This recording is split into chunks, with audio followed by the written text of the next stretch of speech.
Welcome Fox. In this video, we are going to discuss about fundamental duties. I, Avinash Garg, the UPSC Digital Mentor, welcome you all to a discussion of M. Lakshmikant in which we discuss every chapter in great depth. So in this video, we are going to discuss about the chapter related to fundamental duties. So straight away, let's get started off with the topic and discuss every point related to fundamental duties. So let's get started. So guys when we are talking about fundamental duties, तो सबसे पहले समझने का यहाँ पे बात ये आता है कि when we talk about fundamental rights, तो राइट्स वो चीज़ है कि जो मतलब फंडामेंटल राइट्स पर्टिकुलरली जो कि है एनफोर्सेबल बाय कोर्ट, बट जो हम फंडामेंटल ड्यूटीज़ की बात करेंगे they are not at all enforceable by court.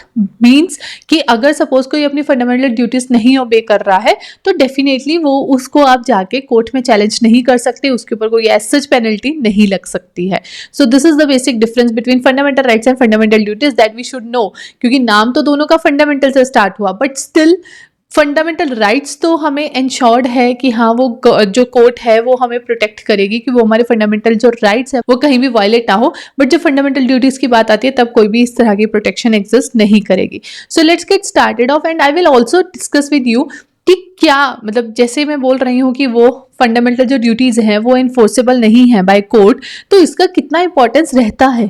ये एक बहुत इंपॉर्टेंट चीज़ है समझने की कि अगर वो कोर्ट के द्वारा इन्फोर्सेबल नहीं है तो वो क्या इंपॉर्टेंस रख भी रही है।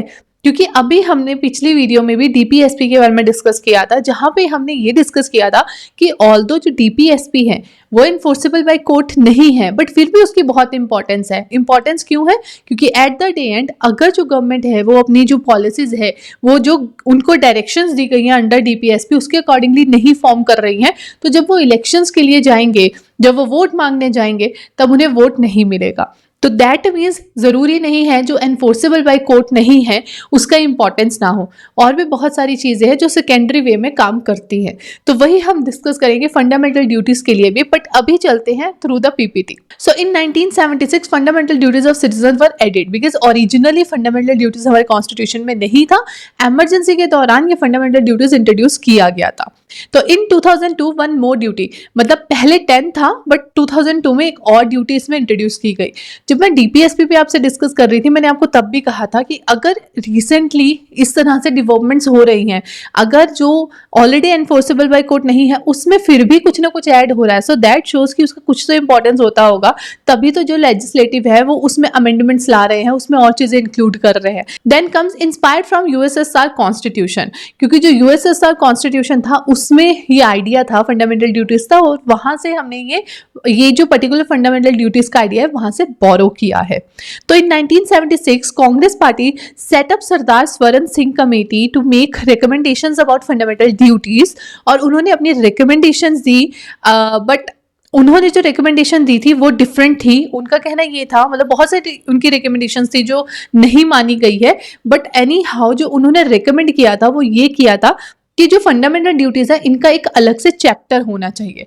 अब देखो जब हम फंडामेंटल ड्यूटीज़ की फंडामेंटल राइट्स की बात कर रहे हैं, डीपीएसपी की बात कर रहे हैं, तो उनके पर्टिकुलर चैप्टर्स हैं। चैप्टर्स इन द सेंस उनका एक पर्टिकुलर पार्ट है, पार्ट के अंदर वो पर्टिकुलर रखे गए हैं, तो वो उनकी इंपॉर्टेंस दिखाता है कि उनकी क्या इंपॉर्टेंस है। जब मैं आपको अभी सबसे पहले बेयर एक्ट ही दिखाती हूँ जिसमें आपको समझ में आए कि जो फंडामेंटल ड्यूटीज है वो हमारे कॉन्स्टिट्यूशन में लिखी ही कैसे गई हैं। So let's get on the bare act first.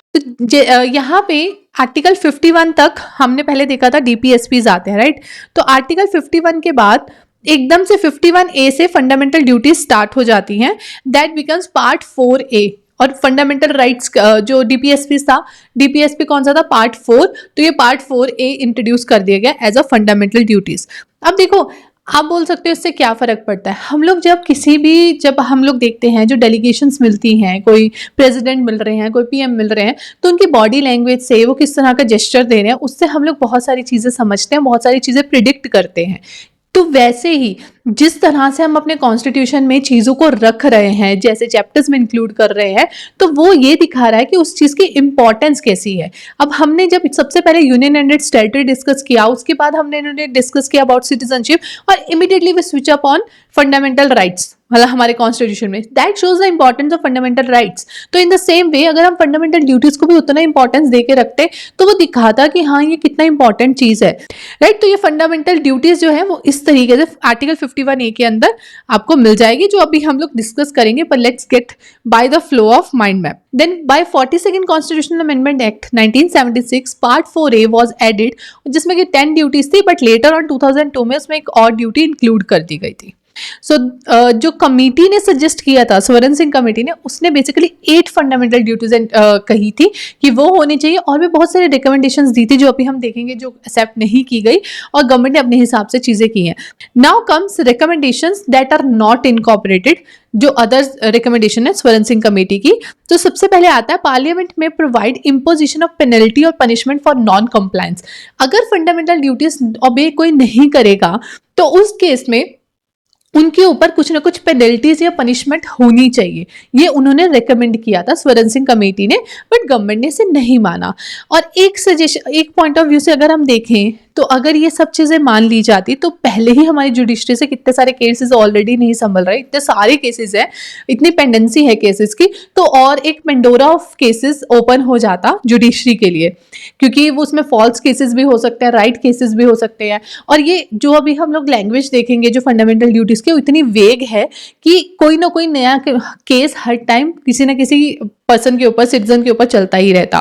Then no law imposing such penalty or punishment shall be called in question in any court on ground of infringement of any fundamental right or on ground of repugnancy to any other provision of constitution.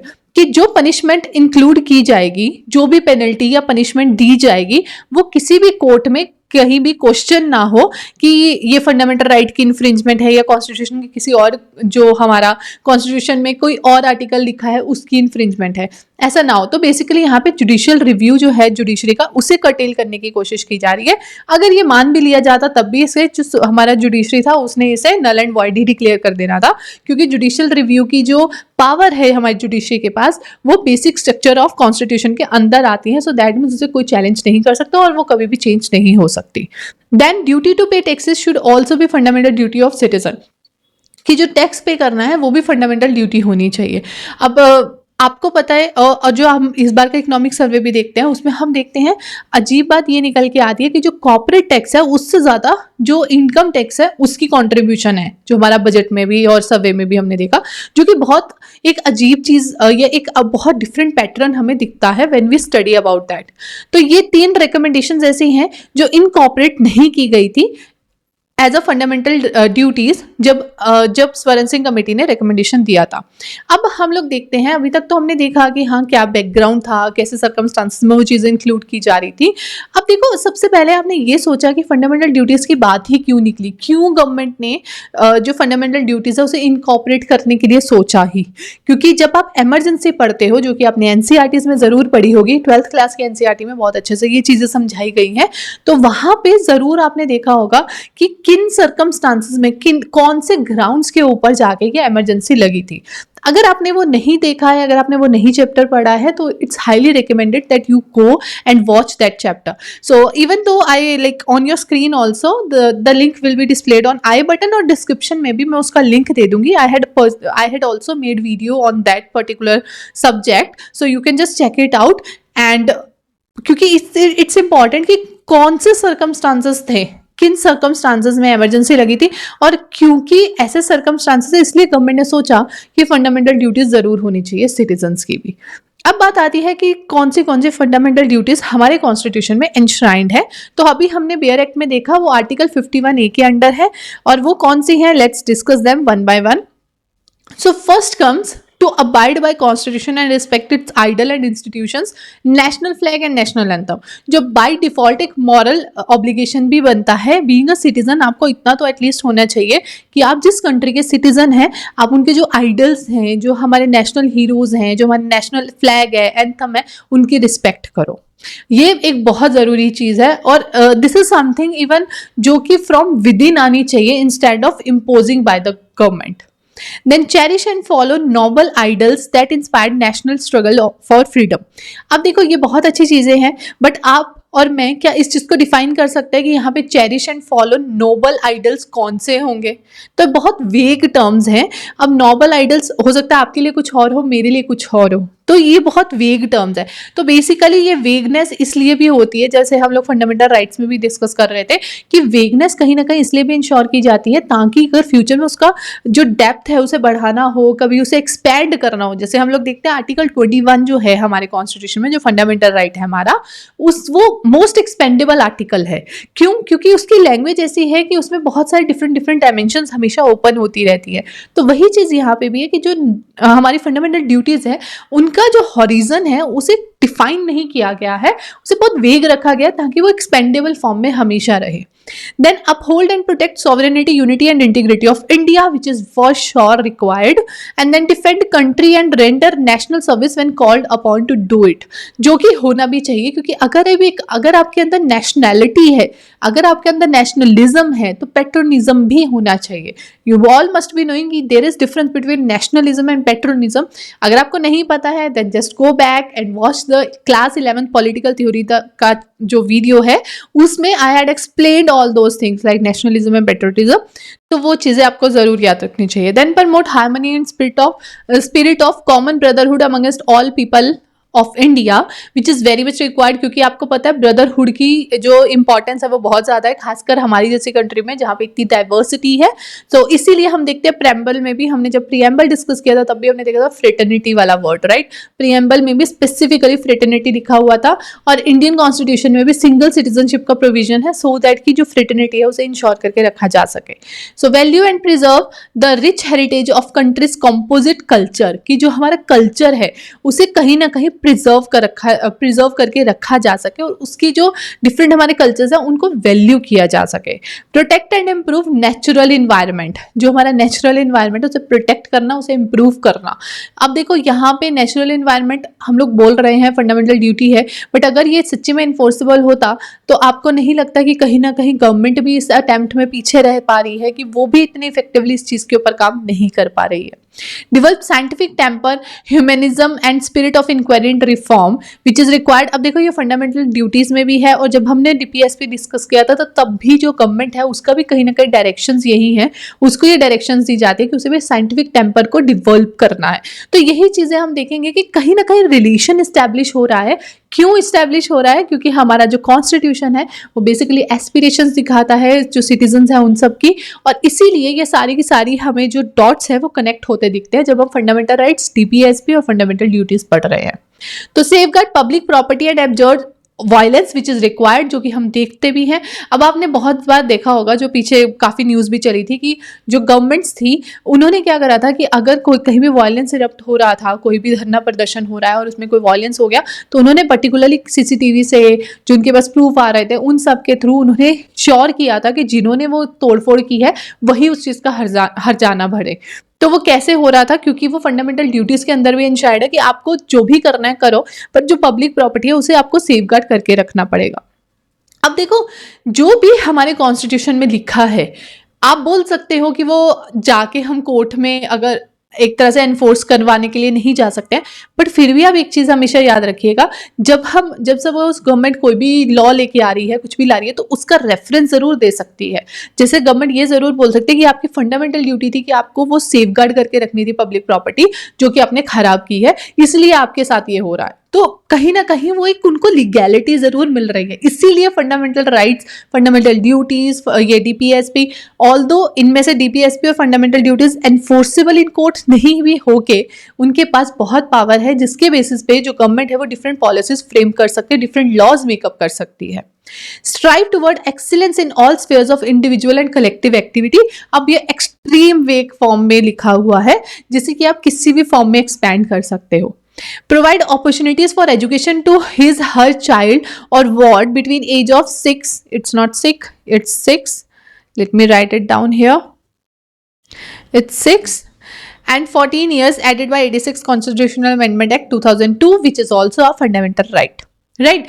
तो ये कुछ ये है हमारी fundamental duties and this is required from your and कि आप please जाके इसे बेयर एक्ट में जरूर पढ़िएगा, बिकॉज मैं हमेशा बोलती हूँ हम जो भी पढ़ रहे हैं, जो भी डिस्कस कर रहे हैं, उसको बेयर एक्ट में से पढ़ना बहुत इंपॉर्टेंट है, क्योंकि हम सिंपल लैंग्वेज में करने के लिए उसे किसी भी तरह से बोल सकते हैं, बट जो बेयर एक्ट की लैंग्वेज है वही एक्चुअली में सही होती है।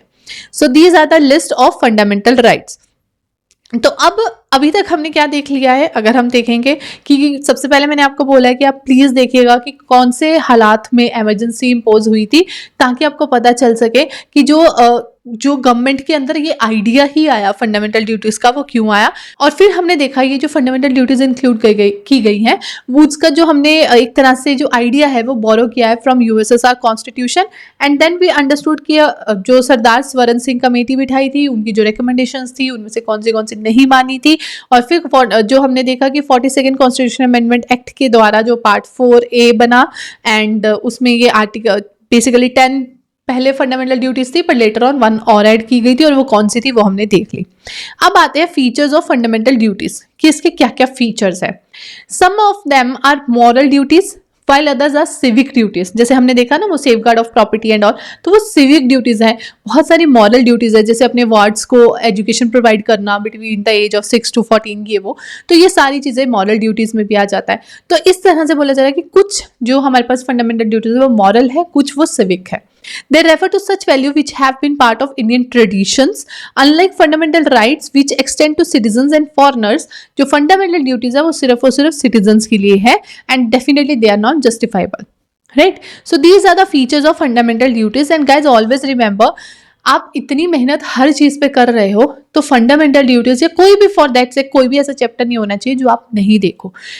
ये जो सीरीज है पूरी की पूरी लक्ष्मीकांत की सीरीज, इसमें मैं बहुत कोशिश कर रही हूँ कि आपको चीज़ें इस तरह से दी जा सके ताकि आपको उसको एक्स्ट्रा एफर्ट कोई लगाना ना पड़े और आपकी वो जर्नी इजी हो जाए। तो एटलीस्ट आप इतना तो अपने लिए कर सकते हो कि आप 20 मिनट्स 30 मिनट्स का एक चैप्टर ज़रूर देखें, कोई भी चैप्टर लीव आउट प्लीज़ मत कीजिएगा। तो फिर आता है क्रिटिसिज्म। क्रिटिसिज्म में definitely list is not exhaustive. Fundamental rights हमने डिस्कस किए थे तो हमें 5 वीडियोस बनानी पड़ी थी, तब जाके फंडामेंटल राइट्स खत्म हुए थे। और जब मैं फंडामेंटल ड्यूटीज की बात कर रही हूँ, तो मैं जब फंडामेंटल ड्यूटीज डिस्कस कर रही हूँ तो डिस्कशन में जो मैंने 11 ड्यूटीज डिस्कस किए, मुझे कितना टाइम लगा होगा, बहुत ही कम। तो ये जो लिस्ट है ये बहुत ज़्यादा होनी चाहिए, जो कि नहीं है। Some of duties are vague, ambiguous and difficult to understood by common man, जो कि अभी हमने देखा कि उनकी डायमेंशंस बहुत ज़्यादा वाइडन अप हो सकती है। Code of moral precept due to their non justifiable character, क्योंकि वो मॉरल ड्यूटी ज़्यादा बन के रह गई है being a citizen duty. Why? Because आप देखो at the day end they are not justifiable. जब तक आप देखो हमारे ऊपर जब तक कोई डंडा नहीं होता हम वो चीज़ नहीं करते। जब तक हमारे ऊपर हमें लगता नहीं, आपको नहीं लगेगा कि सपोज अगर मैं हेलमेट पहन के नहीं जाऊंगा तो मेरा चालान हो जाएगा। जब आपको लगता है कि हाँ उस एरिया में चालान नहीं होता तो आप हेलमेट पहन के नहीं जाओगे। हम इस तरह के सिटीजन्स हैं, तो इसलिए हमारे लिए नॉन जस्टिफाइबल कैरेक्टर की चीज़ें होना इतना ज़्यादा वर्केबल नहीं रहता है। सिर्फ और सिर्फ ये गवर्नमेंट को अथॉरिटी ज़रूर दे रही है ताकि वो कोई ना कोई लॉज मेकअप कर सके on the ground of fundamental duties. But basically for a citizen, बहुत सारे सिटीजन्स को फंडामेंटल राइट्स तो पता है, ड्यूटीज़ के बारे में शायद पता भी ना हो। They should have been added after part 3 so as to keep them as par with fundamental rights। जो कि मैं आपको बार बार बोल रही हूँ कि जिस तरह से एज अ डेलीगेशन कोई भी डेलीगेशन आता है उसका way of speaking, way of hand shaking, everything matters. तो इन द सेम वे जिस तरह से आप चीज़ें रख रहे हो पूरे कॉन्स्टिट्यूशन में वो भी बहुत मैटर करता है। तो जिस तरह से फंडामेंटल ड्यूटीज़ को पोर्ट्रे किया गया है तो उस तरीके से हम ये बोल सकते हैं कि इसकी इंपॉर्टेंस उतनी मेकअप नहीं हो रही है जितनी होनी चाहिए थी। तो ये सारे के सारे हैं criticism of fundamental duties. Now let's come about the significance. अभी हमने क्रिटिसिज्म तो देख लिया, हमने फीचर्स भी देख लिए, अब आता है इसका इंपॉर्टेंस क्या है, इसका सिग्निफिकेंस क्या है जब हम बात करें। तो they serve as reminder to citizens, कि ये जितने भी सिटीजन्स हैं उन्हें रिमाइंडर के तौर पे आता है कि देखो जो हमने 11 ड्यूटीज डिस्कस की है कि ये आपको करनी ही चाहिए। और एनी हाउ अगर सिटीजन्स उन चीज़ों को नहीं भी करते तो गवर्नमेंट को एक तरह से अथॉरिटी मिलती है, वो उसके ऊपर लॉ मेकअप करके इन चीज़ों का मतलब ठीक है एनफोर्स करने की कोशिश कर सकती है। Warning against anti national and anti social activities, कि अगर सपोज ऐसा कुछ हुआ तो फंडामेंटल ड्यूटीज़ तो लिखी ही गई हैं, तो उनके बेसिस पे हम लॉ मेकअप करेंगे और आपको पनिश भी किया जा सकता है। तो serve as source of inspiration for citizen and propose sense of discipline and commitment among them.